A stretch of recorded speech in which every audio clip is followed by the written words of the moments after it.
Assalamualaikum warahmatullahi wabarakatuh. Salam sejahtera untuk kita semua, tabik pun.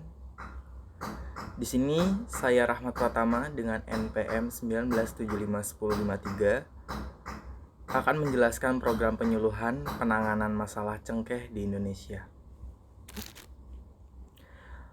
Untuk tanaman cengkeh sendiri adalah tanaman cengkeh, yaitu dengan bahasa Latin Syzygium aromaceaeum, yaitu tanaman perkebunan atau industri berupa pohon dengan famili Myrtaceae.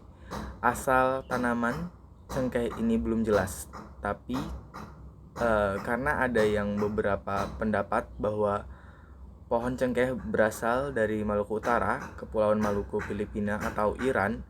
Di daerah Kepulauan Maluku ditemukan tanaman cengkeh tertua di dunia, dan di daerah ini merupakan satu-satunya produsen cengkeh terbesar di dunia. Lalu tanaman cengkeh dikenal dengan tanaman rempah yang digunakan sebagai obat tradisional. Cengkeh termasuk salah satu penghasil minyak asiri yang bisa digunakan sebagai bahan baku industri farmasi maupun industri makanan. Sedangkan penggunaan yang terbanyak sebagai bahan baku rokok. Juga berdasarkan Direktorat Jenderal Perkebunan, luas areal penanaman dan produksi cengkeh di Indonesia itu dari tahun 1969 sampai dengan tahun 2017 cenderung fluktuatif, di mana pada tahun 1969 luas areal penanaman cengkeh mencapai 69.708 hektar dengan produksi 11.038 ton. Kemudian terus meningkat sampai tahun 1978. Tercatat pada tahun 1978 luas areal penanaman cengkeh mencapai 313.450 hektar dengan produksi 21.554 ton.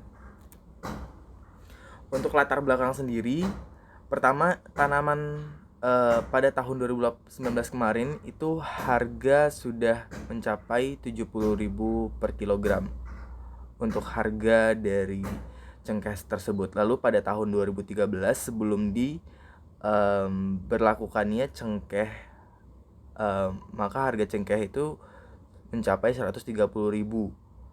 Pada tahun 2013 itu mencakup bahwasannya cengkeh sudah naik harganya. Tapi untuk menutupi kebutuhan pabrik rokok dalam produksi rokok,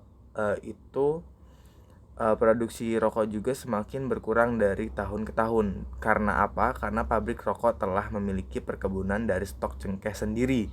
Akibatnya apa? Produksi cengkeh yang berasal dari perkebunan itu masyarakatnya kurang terserap dari industri pengolahan rokok gitu. Jadi akhirnya harga cengkeh dalam negeri masih belum terdongkrak naik. Akibatnya pemajuan tanaman cengkeh masih kurang diperhatikan.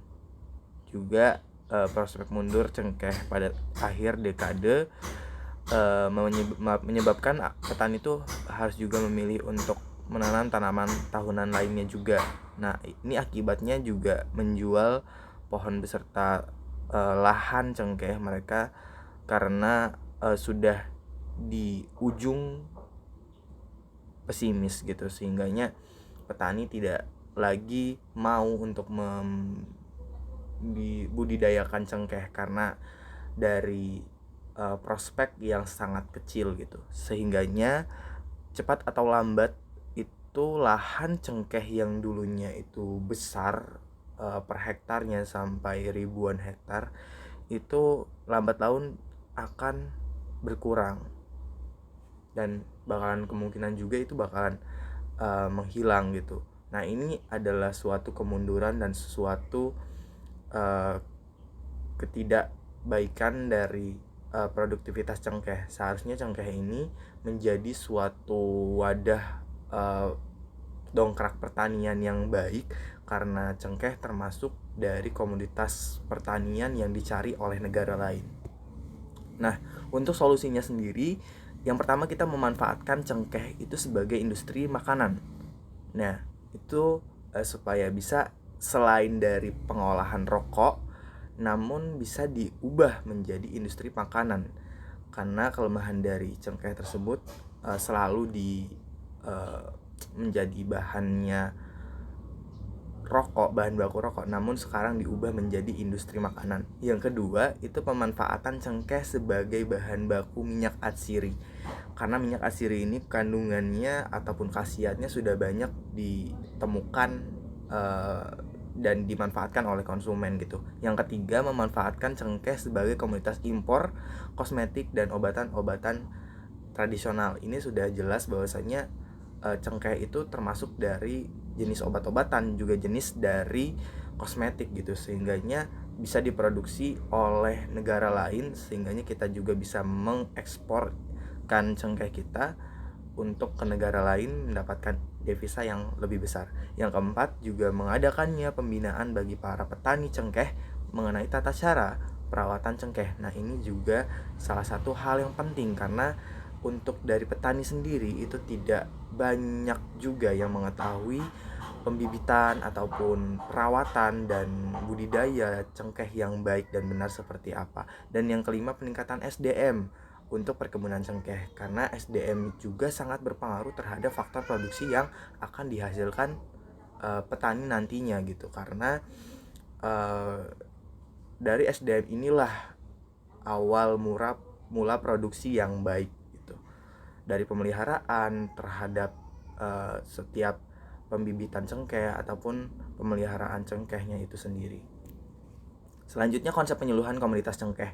Untuk penyuluhan sendiri dan pelatihan yang akan dijalankan pada proyek pertama itu kita melatih ataupun menyuluhkan SDM perkebunan cengkeh juga perlu ditingkatkan melalui pendidikan dan pelatihan gitu. Nah, untuk SDM-nya ini kita melakukan pelatihan berbagai teori-teori juga pendidikannya gitu. Nah, pelatihan apa sih? Itu pelatihan praktik tanaman cengkeh dalam memetik, membersihkan rumput, dan menyemprot pohon cengkeh gitu. Dan masih banyak lagi yang harus diberikan pelatihan ataupun penyuluhan pendidikan juga terhadap mereka SDM ini untuk bisa mendapatkan pengetahuan dan juga keterampilan. Yang kedua adalah proyek pembinaan bagi para petani ataupun yang memiliki usaha tani cengkeh mengenai tata cara perawatan cengkeh, dan juga pelatihan ini berfungsi untuk mengorganisasikan terus mengetahui hukum perdagangan internasional, pemantauan, pemeliharaan, dan manajemen.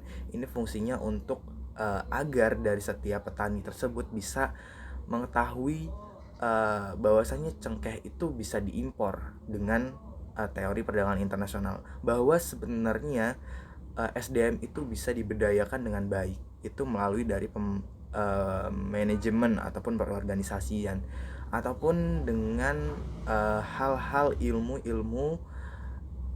cengkeh ataupun ilmu budidaya cengkeh lainnya yang sehingganya itu dapat menambah wawasan dari petani tersebut.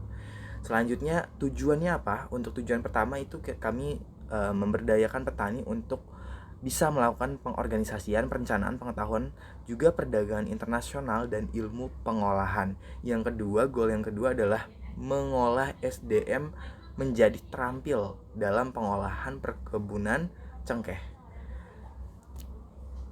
Untuk selanjutnya adalah pelaksanaan. Untuk pelaksanaan ini adalah pertama kita mengetahui permasalahan apa yang terjadi di Indonesia, terutama dalam komunitas cengkeh, menganalisis dulu studi kasusnya seperti apa, permasalahannya seperti apa, terus melakukan riset dan survei mengenai studi kasus tersebut dan mendapatkan solusi yang terbaik.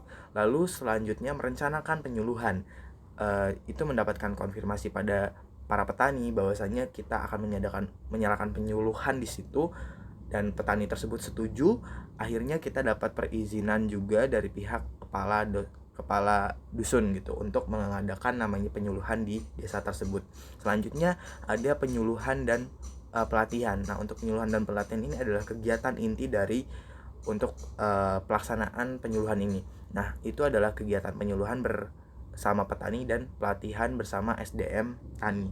Juga pengemasan. Untuk pengemasan ini adalah Maksudnya pengawasan ini adalah untuk mengkontrol dari segi kegiatan yang sudah direncanakan dalam program penyuluhan ataupun pelatihan untuk membimbing dan membina petani dan SDM-nya untuk berkembang sejauh mana perkembangan yang sudah dialami semenjak dari penyuluhan dan pelatihan tersebut.